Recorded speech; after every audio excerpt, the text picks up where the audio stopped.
The question is consider the real matrix A जो कि 4x4 order की दे रखी है और क्वेश्चन में पूछा गया है what is the largest real eigenvalue of A. तो क्वेश्चन बेसिकली आइगन वैल्यूज को लेकर के है और आइगन वैल्यूज निकालने के लिए हमारे पास मल्टीपल वेज रहते हैं, जैसे कि हम करेक्टरिस्टिक्स इक्वेशन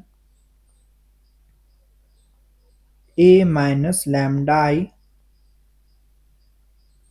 का डिटर्मिनेंट इक्वल टू 0 करके निकाल सकते हैं, या फिर हम इस मैट्रिक्स को रिड्यूस कर सकते हैं ट्रायंगुलर और डायगोनल मैट्रिक्स में, या हम चेक कर सकते हैं डिटर्मिनेंट ऑफ मैट्रिक्स से या ट्रेस या फिर सम ऑफ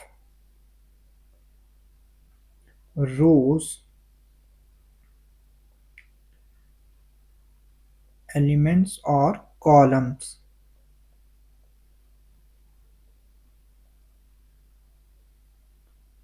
एलिमेंट्स, ठीक, ऐसे चेक करके निकाल सकते हैं। अगर हम क्वेश्चन इन मेथड से सॉल्व करने गए, हो सकता है कि क्वेश्चन में ज़्यादा टाइम लगे, लेकिन इसके लिए एक थ्योरम रहती है जो कि गरिश गॉरेन डिस्क थ्योरम है। अब ये एक पावरफुल टूल है एस्टिमेट करने में कि कोई आइगन वैल्यू एक कॉम्प्लेक्स प्लेन में कहाँ जैसे लाई करेगी बिना उसे कैलकुलेट किए। ठीक, तो according to this theorem for each row I, ठीक, एक पर्टिकुलर रो आई की बात की गई है, the eigenvalue lambda must lie within a disc centred at A, जो कि एक डिस्क के अंदर लाई करेगी आइगन वैल्यू जिसका सेंटर डायगोनल का एलिमेंट दिया जाएगा और radius the sum of absolute value of the entries in that row. ठीक, उसी रो के जो बाकी एलिमेंट है उनकी रेडियस, उनकी एब्सोल्यूट वैल्यू का सम रेडियस की तरह ट्रीट किया जाएगा।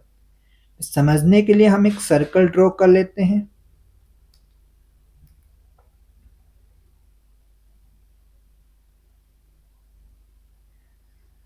जो इस सर्कल का सेंटर होगा वो डायगोनल का एलिमेंट जो कि ए आई आई रहने वाला है और इसकी रेडियस जो होगी वो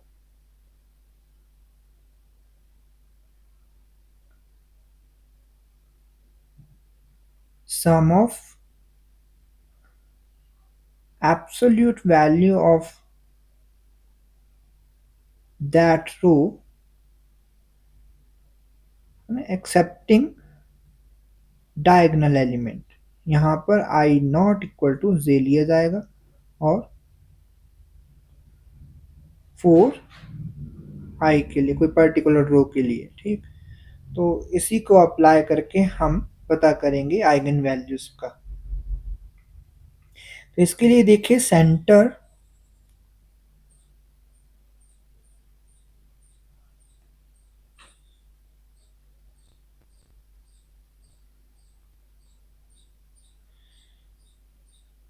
पता करना है और हमें साथ में ही रेडियस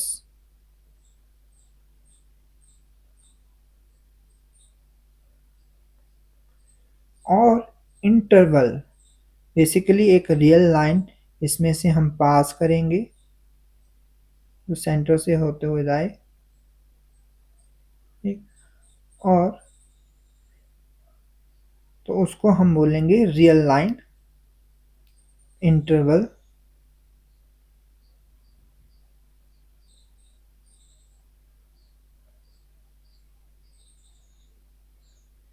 अब देखिए अब ये इंटरवल हमें कैसे मिल सकता है, यहाँ से एक्सट्रीम वैल्यू यहाँ तक वो कितनी मिलती है। अगर इस सर्कल की रेडियस r है तो ये वाला पॉइंट हमें ए आई आई रियल लाइन में माइनस r करके मिलेगा, और वैसे ही यहाँ पर रेडियस अगर r है तो ये वाला point A I I plus r करके मिलेगा, जो कि किसी इंटरवल की लोअर लिमिट और अपर लिमिट की तरह देखा जाएगा।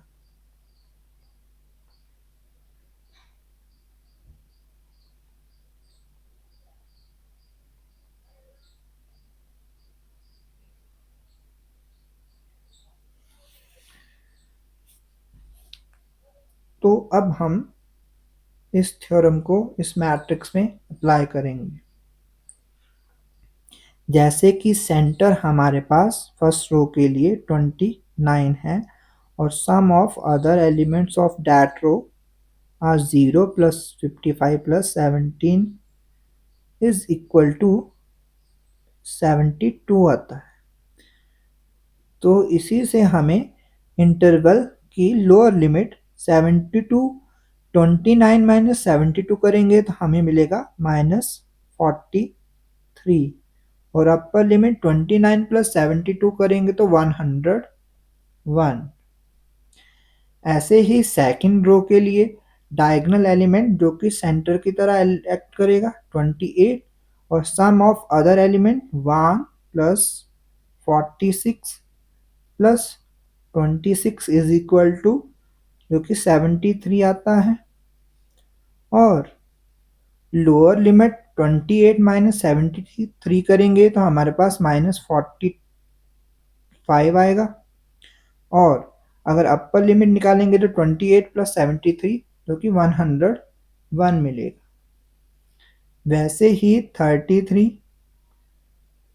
थर्ड रो के लिए डायगोनल एलिमेंट 33 है जो कि सेंटर की तरह एक्ट करेगा और अदर एलिमेंट का sum 17 plus 13 plus 38 is equal to 68 जो कि रेडियस पता चलती है। तो इससे हमें इंटरवल के बारे में भी पता चलेगा। 33 माइनस 68 करेंगे तो 35 और लोअर अपर लिमिट के लिए 33 प्लस 68 करेंगे तो 101। वैसे ही फोर्थ रो के लिए 13 is center and radius is 21 plus 67 plus 0 is equal to 88 और अगर इंटरवल के बारे में पता करें तो 13 माइनस 88 जो कि 75 आता है कॉमा और हायर लिमिट के लिए 13 प्लस 88 101। इन सभी इंटरवल में हमें क्या पता चलता है कि 101 इन सभी की अपर लिमिट जो कि सेम ही आ रही है। तो यहाँ पर 101 इन सभी के लिए स्पेक्ट्रल रेडियस की तरह काम करेगा।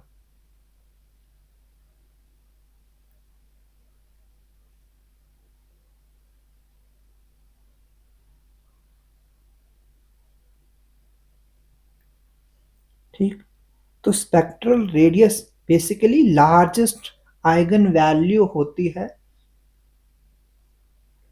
जो कि 101 है। तो यहाँ से हमें ऑप्शन फर्स्ट राइट होता दिखता है।